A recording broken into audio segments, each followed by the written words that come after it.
Hello friends, स्वागत है आपका हमारे चैनल पर। आज मैं आपको सुनाने जा रही हूँ एक प्रेरणादायक कहानी। हो सके तो कहानी को पूरा सुने। कहानी सुनने से पहले अगर अभी तक आपने हमारा चैनल सब्सक्राइब नहीं किया है तो प्लीज़ चैनल को सब्सक्राइब करें और बगल में लगे बेल आइकन को भी प्रेस कर दें ताकि आने वाली वीडियोस के नोटिफिकेशन आपको मिल जाएं। तो शुरू करते हैं आज की प्रेरणादायक कहानी। रेनू ने न जाने क्या किया था कि अशोक ने उसे एक के बाद एक कई थप्पड़ जड़ दिए। हमेशा हर सिचुएशन को शांति से हैंडल करने वाली रेनू इस बार इतनी अशांत हो उठी कि उसने अपनी चप्पल ही निकालकर अशोक की ओर फेंकी। चप्पल पति के बालों को छूते हुए निकल गई। ये किस्सा उनकी नन्ही सी बेटी भी देख रही थी।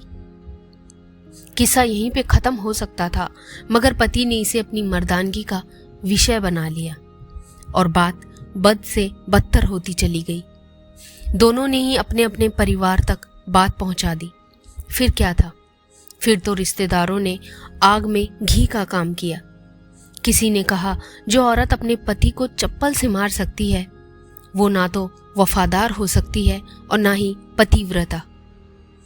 ऐसी औरत परिवार ही नहीं पूरे समाज पर कलंक है।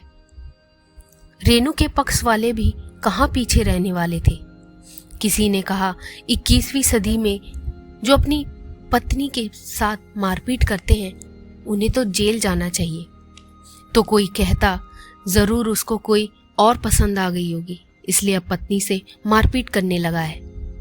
बात बढ़ते बढ़ते कोर्ट तक पहुंच गई।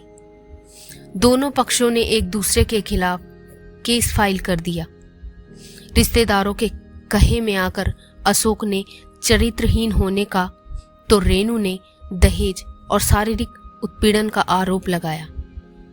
लेकिन किसी भी रिश्तेदार ने बात को संभालने की कोशिश नहीं की। 2 वर्षों से अधिक समय के लिए केस चला। इन 2 वर्षों के दौरान दोनों अलग अलग रहे थे। इन 2 वर्षों के दौरान दोनों पक्षों के समर्थकों की संख्या कम हो गई थी। पहले जहां दोनों पक्षों में समर्थकों का समूह होता था अब गिने चुने लोग रह गए थे। अशोक और रेनू दोनों ही आर्थिक स्थिति भी इस समय के दौरान नीचे गिर चुकी थी जिन्हें वो अपना शुभचिंतक समझ रहे थे। पैसों की बात आते ही उन्होंने भी अपना पलड़ा झाड़ दिया था। अगर कोई देने को राजी भी हुआ तो मोटे ब्याज की शर्त पर। आखिरकार वही हुआ जो सब चाहते थे, डाइवोर्स। हर कोई खुश था, दोनों पक्षों के रिश्तेदार, उनके माता पिता और दोनों के वकील। लेकिन 5 साल की सुखद शादी और एक सुंदर बेटी के होने के बाद मिले इस डिवोर्स से रेनू मूक थी और अशोक शांत। शायद ये एक इत्तेफाक ही था कि इस खुशी को मनाने के लिए दोनों पक्ष के लोग एक ही चाय की टपरी पर बैठे, वो भी आमने सामने। इत्तेफाक इसलिए क्योंकि ज्यादातर लोग जो एक दूसरे के विरोध पक्ष को सपोर्ट कर रहे थे वो एक दूसरे को अच्छे से जानते भी नहीं थे।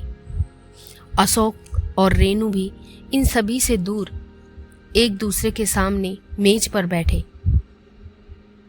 पत्नी ने पति से कहा कि अब तो खुश होंगे ना तुम, तुम्हारे मन की जो हो गई हो, मुबारक हो। अशोक ने भी जवाब दिया, तुम भी तो आज जीत गई हो, मुझसे तलाक तो तुम्हें भी मिल गया है, कॉन्ग्रेचुलेशन यू टू। रेनू ने पूछा, तलाक तो को तुम जीत का प्रतीक समझते हो? अशोक इस बात पर चुप रहा। थोड़ी देर की अशांति के बाद अशोक ने कहा, मुझे तुम्हें 5 लाख रुपए अभी और हर महीने 8,000 रुपए देने का आदेश है। अभी मेरे पास पैसे नहीं है इसलिए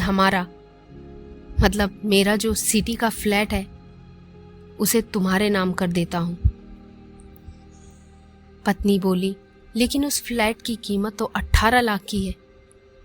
हाँ, लेकिन हमारी बेटी तुम्हारे साथ है और आगे जाके उसके खर्चे भी बढ़ेंगे, तो तुम्हें थोड़ी आसानी होगी। फिर रेनू कहती है, नहीं नहीं, मुझे सिर्फ 5 लाख ही देना, और तुम हर महीने 8,000 तो देने ही वाले हो, तो मैं उसी में मैनेज कर लूंगी। अगर 5 लाख नहीं है तब भी कोई बात नहीं, रेनू कहती है। दोनों फिर से शांत हो जाते हैं। पति सोचने लगा, कितनी भोली और समझदार है ये औरत, जो कुछ समय पहले मेरी पत्नी थी और अब अनजान। ये वही है जो कम से कम खर्चे में घर चलाती और पैसे बचाकर मेरे जन्मदिन और मेरे बर्थडे पर हमेशा मेरे लिए नए कपड़े खरीद लाती। कभी बीमार भी हो जाती तो पैसे बचाने के लिए मुझे मालूम न होने देती और घरेलू नुस्खों से ही अपना इलाज कर लेती। मगर घर में कोई और बीमार होता तो तुरंत डॉक्टर के पास लेकर जाती। मेरी ही मति मारी गई थी, मैं ही अपनी झूठी मर्दानगी के चक्कर में इतनी बड़ी गलती कर बैठा। पत्नी के दिमाग में भी उथल पुथल चल रही थी। अभी भी वैसा का वैसा ही है। पहले भी खुद से ज्यादा हमारे बारे में सोचता था और अब भी वही कर रहा है। ये वही आदमी है जो मुझे एक्सीडेंट से बचाने के लिए खुद मोटरसाइकिल के आगे कूद पड़ा था और अपनी उंगली तुड़वा बैठा था। पता नहीं कौन सी मनहूस घड़ी में मैंने इससे झगड़ा कर लिया। वो दोनों अपने गहन विचारों में खो गए और पुरानी यादों में खो गए। फिर थोड़ी देर बाद पति कहता है कि अब तुम्हारे कमर का दर्द कैसा है। रेनू भी थोड़ा सा मुस्कुराई और कहती है कि अभी ऐसा ही है, कभी कभी दर्द होता रहता है। तो फिर अशोक कहता है, तुम्हें किसी अच्छे डॉक्टर को दिखा लेना चाहिए। उनकी यही बातें चल रही थी, कितने में रेनू बात करते करते रोने लगती है और कहती है, तुम्हें मेरे चरित्र पर सवाल नहीं उठाने चाहिए थे, तो ये परिस्थिति आती ही नहीं। हाँ, मैं जानता हूं तुम बहुत अच्छी हो, मुझसे गलती हो गई, बहुत बड़ी गलती हो गई। मैं लोगों के बहकावे में आ गया था, अशोक जवाब देता है। लेकिन तुमने भी तो मुझ पर दहेज का इल्जाम लगाया था। फिर रेनू कहती है, हाँ गलत था, मैं भी अपने रिश्तेदारों के चक्कर में आ गई और इस बात का मुझे पछतावा हुआ।